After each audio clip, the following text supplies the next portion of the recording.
श्री स्वामी समर्थ. जयशंकर. आपण ऐकत आहात श्री शंकर गीता. संतवर्य योगीराज सद्गुरू राजाधिराज श्री शंकर महाराज यांचे लीला चरित्र. महाराजांच्या इच्छेनेच आपण हे ऐकत आहात. महाराजांची कृपादृष्टी आपल्यावर आहे. महाराज हसून दोन्ही हातांनी आपल्याला आशीर्वाद देत आहेत असं चित्र डोळ्यासमोर आणा आणि त्यांचं स्मरण करा. जयशंकर. अध्याय 15. देखून महाराजांचे चरण भारावून गेलो मी त्यांना शरण. पाठीवर माझ्या थाप मारून महाराज पाहू लागले. थाप बसता पाठीवरती महाराज कृपेची ही पावती. चड्डिशी कळली मज प्रती आनंद मला वाटला. भागचरित्राचा जो लिहिला महाराज चरणी रुजू झाला. महाराजांना फार आवडला. साक्ष याची मिळाली. ज्यांच्या पहा पाठीवर महाराज थाप मारणार त्यांचे कल्याण होणार नित्य अनुभवाची गोष्ट ही. पेंटर कडलासकरांची प्रमिला बारामतीस मावशीकडे गेली. तेथे भूताने झपाटली. भूत नाचू लागले. कधी ती आरडे ओरडे डोळे फिरवी इकडे तिकडे. नंतर ती बेशुद्ध पडे घाबरून गेली मावशी. देवर्षी अनेक उपाय केले सारे अगदी व्यर्थ केले. सोलापुरे तिचं आणून सोडिले सांगितले जे घडले ते. पेंटर भस्मेना म्हणाले माझ्या मुलीस भूत लागले. दाखव देवर्षीस. भस्मे वदले. पेंटर मनी हादरले. आपणच महाराज असताना इतरत्र हिंडण्याच्या काय यातना. कशास कोणापुढे याचना महाराज समर्थ असताना. ऐसा त्यांनी विचार केला. दुसऱ्या दिवशी एका लग्नाला जावयाचे होते परगावला. पत्नी कन्येस आधी पाठविले. लग्नास जाऊ लग्ना दिवशी ऐसा विचार करून मनाशी महाराजांच्या फोटोपाशी बसले दीप लावून. गहीवरून आले पेंटरना. कळवळून म्हणाले महाराजांना आपण समर्थ असताना भूत काढणे अशक्य का. तुम्हीच माझ्या मुलीला तारा अथवा तुम्हीच तिला मारा. तुमच्या मनास येईल तसे करा. नाव राखा वा बुडवा. ढसढसून पेंटर रडले. महाराजांचे स्तोत्र म्हटले. गुरु लीलामृत पारायण केले. नंतर गेले लग्नास. इकडे वऱ्हाडाच्या गोंधळात प्रमिला मोठमोठ्याने ओरडत शंकर्या मी जाते मला सोड मारू नको समजला रे. पळत वेशी बाहेर गेली. शंकर्या आता चालले रे मी. ओरडत बेशुद्ध पडली बाधा मुक्त जाहली. गोंधळात झाला गोंधळ. हादरून गेले वऱ्हाड सकळ. तेवढ्यात पेंटर झाले दाखल. आनंद काय वर्णावा. हाक ऐकली महाराजांनी. वृत्त ऐकले सर्वांनी. कडलासकर गेले भारावुनी. म्हणाले जय शंकर. एका बाईचे पाय आखडले. चालणे तिचे बंद झाले. तिने साईबाबांचं सांगितले. साईबाबा म्हणाले जा शंकर महाराजांच्या दर्शनाला. दर्शनास येताच त्या बाईला व्याधी मुक्त झाल्याचा अनुभव आला. बाई अत्यंत हर्षली. उपासनी महाराज साकोरीत. योगीराज विदेही सुविख्यात. बुवाबाजी खटला कोर्टात त्यांच्यावरती चालला. काही समाजकंटकांनी उपासनी महाराजांचं ठरविले भोंदू मुनी. गुंतविले त्यांना बुवा प्रकरणी. आनंदले कंटक. नगरचे श्रोत्रिय वकील विख्यात. त्यांना महाराज सांगत तुम्ही ही केस घेऊन हातात उपासनीना सोडवा. श्रोत्रिय म्हणाले महाराजांचं मी दिवाणी असे वकील. क्रिमिनल केसही असत कशी चालविता येईल. महाराज म्हणाले श्रोत्रियास तूच चालविले पाहिजे ही केस. वंदून श्रोत्रियांनी महाराजांचं केस तुफान रंगविली. इतकी केस रंगविली जज्जांची मती गुंग झाली, प्रेक्षक मंडळी थक्क झाली, निर्दोष सुटले उपासनी. पाहून श्रोत्री यांची बुद्धिमत्ता अन आर्ग्युमेंटची कुशलता, दिपून गेले सर्व अवलोकिता ब्रिटिश सरकार अपार. समारंभपूर्वक ब्रिटिश सरकारने श्रोत्री यांचा सत्कार करूनी पदवी बार ॲट लॉ देऊनी गौरविले श्रोत्रिया. श्रोत्रियांनी जाणले, अशक्य ते शक्य केले. कोर्टात माझे जे भाषण झाले जाणीव मज मुळीना. कोर्टात महाराजच बोलत, अशक्य ते शक्य करीत. श्रोत्रिय महाराज चरणे धरत, प्रसन्न झाले महाराज. श्रोत्रियास महाराज विचारत, काय तुझ माग हवे असत. दत्त पादुका मज मिळाव्यात, श्रोत्रिय वदले लगेच. गाणगापूरच्या भस्मात महाराज हात घालत, त्यातून पाषाण पादुका काढत श्रोत्रियांना दिल्याच. अजूनही श्रोत्रियांच्या घरात दत्त पादुका उत्सव होत. महाराज प्रभाव असा असत, अतर्क्य अपूर्व अगाध. शेख अब्दुल रज्जाक बियाबानी पोलीस खात्यात पोलीस असूनी धर्माचे ते असते ज्ञानी. पुणे शहरी वास्तव्य. साध्या वेशात बियाबानी दर्शनास गेले एके दिनी. तू पोलीस आहे म्हणून महाराजांनी ओळखले. थक्क झाले बियाबानी, त्यांचा गुरु कोण हेही सांगू नये. गुरूंनी दिलेला मंत्र महाराजांनी त्यांना म्हणून दाखवला. चकित बियाबानी झाले. त्यांनी महाराजांना ओळखले. महाराज प्रत्यक्ष अल्लाह भले उद्गार त्यांचे असतीच. महाराजांच्या भव्यत्वाची माहिती अत्यंत महत्वाची बियाबानी उत्स्फूर्तपणेची आनंदाने सांगत. मालपाठकांना दर्शन होत राम कोराड यांच्या रूपात. क्षणात राम कोराड दिसत, क्षणात प्रत्यक्ष महाराज. नाना सोनटक्के यांच्या घरात महाराज एकदा बसले असत. एक दाढीवाला संन्यासी येत महाराजांसमोर उभातो. सोनटक्क्यांना तो विचारत, महाराज कुठे?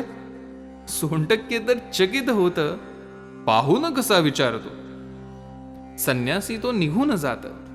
महाराज सोनटक्क्यांना म्हणत, आत्ताच दर्शन द्यावयाचे नसत, संन्याशाला पहाया. सोनटक्क्यांना महाराज दिसत, न दिसत संन्याशा जरी ते असत. एकाच वेळी या घटना घडत एकमेकांविरुद्ध. महाराज गेले काशीत. ब्राह्मण महाराजांस अवलोकित. ब्राह्मणांच्या मनात खळबळ उडत, असले कसले महाराज? वैदिक पट्टीचे ब्राह्मण महाराजांकडे गेले मिळून. महाराजांचं सांगती ठासून काहीच करत तुम्ही ना.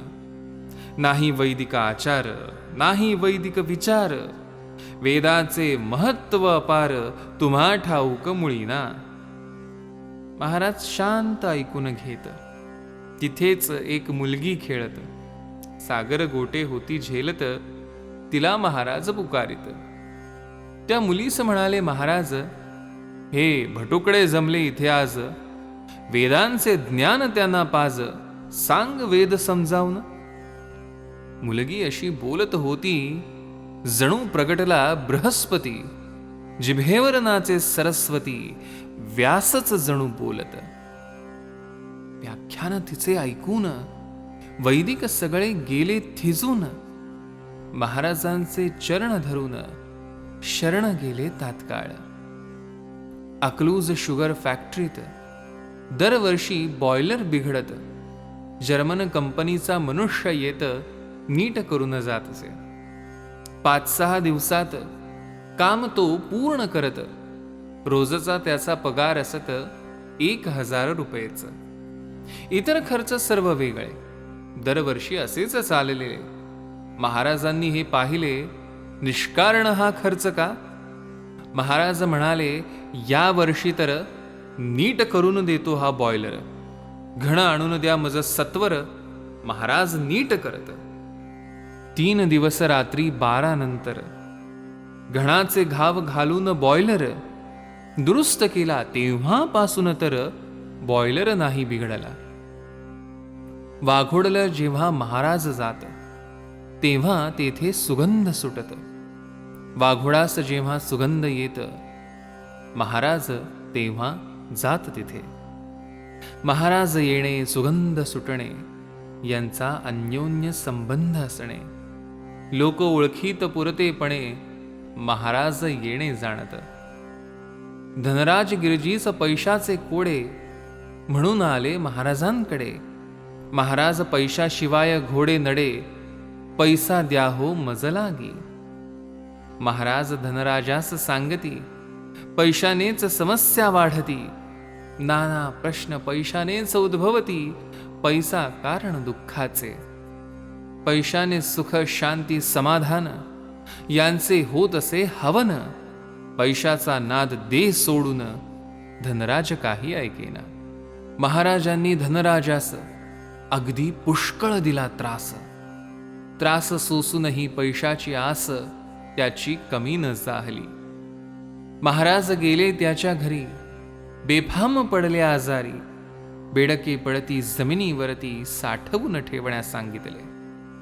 धनराजांनी मोठे घमेले महाराजांच्या बेडक्यास ठेवले. घमेले बेडक्यांनी भरले, महाराज बेडके ओकत. महाराज म्हणाले धनराजास, थुंकी बेडके पिऊन टाक. धनराजांनी न करता विचार पिऊन सर्व टाकले. धनराजास म्हणाले महाराज, आता होशील तू धनराज. आणि खरोखरच ते बनले धनराज. अपार धन ते मिळाले. काशी क्षेत्रातील एक सावकार महाराजांचा भक्त फार. महाराजांच्या कृपेने सुंदर कन्यारत्न त्याला जाहले. कन्यारत्न 7 वर्षांचे झाले. महाराज सावकाराला म्हणाले, मुलगी मज देऊन टाक म्हणजे झाले. विवाह लाव माझ्याशी. सावकारही कबूल झाला. महाराज म्हणाले सावकाराला, सांग तशी दौंडी देण्याला. दौंडी पिटविली काशीत. काशी विश्वेश्वराच्या मंदिरात हा विवाह असे होत. प्रचंड जनसमुदाय जमत, जो तो कुजबुजू लागला. मुलगी 7 वर्षांची छान, नवरा तर म्हातारा असून कसे आले हे जमून. हसती सारे म्हणून. लग्न घटिका भरली. महाराजांनी तिचं वंदन केले आणि तिला आई म्हटले. सावकारास सांगू लागले, या मुलीचे वैधव्य टळत, ही पडेल राजघराण्यात. धार संस्थांची तिचं मागणी येत, राणी झाली संस्थानची. मुलीचे वैधव्य जाणून स्वतः लग्नास उभे राहून, तिच्याशी लग्नही न करून वैधव्य मुलीचे टाळले. वैधव्य तिचे टाळून राजाची राणी तिचं बनवून, सर्वस्वी केले तिचे कल्याण. लक्षात कुणाच्या येणार. माळीनगरच्या शुगर फॅक्टरीत एकदा महाराज मुद्दाम जात. फॅक्टरीचा बॉयलर पाडत लोक पाहत राहिले. गहिनीनाथांच्या महाराजांनी स्वयंभू पादुका तेथून काढून विधियुक्त त्यांची स्थापना करून फॅक्टरी सुरळीत चालली. नगरला जनार्दन बुवांचे कीर्तन महाराज श्रोत्यांची दाटी होऊन, गोरा कुंभार चालले आख्यान भलतेच अगदी रंगले. नामदेवाच्या कीर्तनात पांडुरंग स्वतः नाचत. जनार्दन बुवांच्या कीर्तनात महाराज नाचू लागले. वीणा बुवांच्या हातातून महाराजांनी हाती घेऊन गोरा कुंभार आख्यान महाराज सांगू लागले. महाराजांचे कीर्तन इतके रंगले, श्रोते गोरा कुंभार बनले. दुसऱ्या दिवशी महाराजांस पूजिले, बसली प्रसाद पंगत. महाराजांस लागून ब्राह्मण पलीकडे इतर बसले असून, माझा बाब्या कोठे म्हणून मध्येच महाराज ओरडले. बाबुराव रुद्रांना बसवित पलीकडच्या पंगतीत. महाराज रुद्रांना बोलावित आपल्या पानावर बसविले. दुसऱ्या पानावर महाराज बसत सुरू झाली पंगत. महाराज सारे ओळखत, पंक्ती प्रपंच ताठाहा. महाराज विचार करती, याचा उतरवू पंक्ती प्रपंच नक्षा. म्हणाले, माझ्या घासात हा केस आला कोठून? सर्वांच्याच पहा हातात, केस दिसला घासात. पुढे महाराज रागावून म्हणत, खडा घासात मज लागे. सर्वांच्या तेव्हा घासात, खडा सर्वांना लागत. लोक झाले सारे चकित, अघटित हे पाहून. महाराज म्हणाले सर्वांना, सारेच भक्त प्रिय मला. गरीब श्रीमंत जात बुरा भला, भेद मज पाशी नसेच. माझ्या भक्ताचा अपमान, तो माझाच महान अपमान. कधी न करणार तो मी सहन, कळले ज्याचे त्यानाच. पंक्ती प्रपंच करणारे सगळे महाराजांस शरण आले. म्हणाले, महाराज आमचे चुकले, क्षमा करावी प्रभुवरा. शुभराय महाराज मठात एक बेकार हॉल असत. भस्मे बुवा रुद्र बसत, दादा फुलारी वगैरे या सर्वांनी ठरविले असत. अध्यक्षपद महाराजांस देत. बेकार हॉलचे अध्यक्ष असत त्रिनेत्रीधारी महाराज. लोडास महाराज बसत, भोवती सारे बसत असत. तेवढ्यात महाराज म्हणत, पान सुपारी काढ बुवा. बुवांचे किसे रिकामेच असत. बुवा लगेच उभे राहत, कोटाच्या खिशात हात घालत, खिसे सर्वही भरलेले. बुवा अगदी चकित होत. खिसे तर सारे रिकामेच असत, लगेच पान सुपारीने कसे भरत, नवल सर्वा वाटत असे. पान सुपारी चुना कात तंबाखू सारे भरपूर निघत. बुवा सर्व हे मध्ये ठेवत, बार भरती सर्वही. सर्व पदार्थ हे कुटून, भस्मे महाराजांस देऊन. भस्मे काहीच घेतन, देत सर्व महाराजा. फिरावयाला जावयाचे असत, महाराज भस्मेंना बोलावित. त्यांच्या खांद्यावर महाराज बसत, जात फिरण्या नेहमी. भगवान रामचंद्रास हनुमान आपल्या खांद्यावर बसवून, आकाशात करी उड्डाण, तोच प्रसंग इथेही. असेच प्रसंग काही जुने, लेखणीस लिहावे वाटणे. परी लेखणीवर काही बंधने, म्हणून एवढे पुरेच. भस्मे यांच्या खांद्यावर बसत, महाराज वजन हलके करत.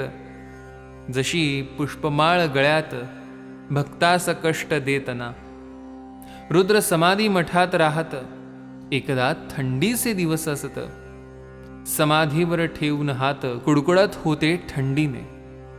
मध्यरात्रीस समाधीतून महाराज प्रत्यक्ष प्रगटून, रुद्रांना कडकडून भेटून महाराज त्यांना म्हणाले, बाब्या चल फिरावयाला, सर्व देश दाखवितो तुझला.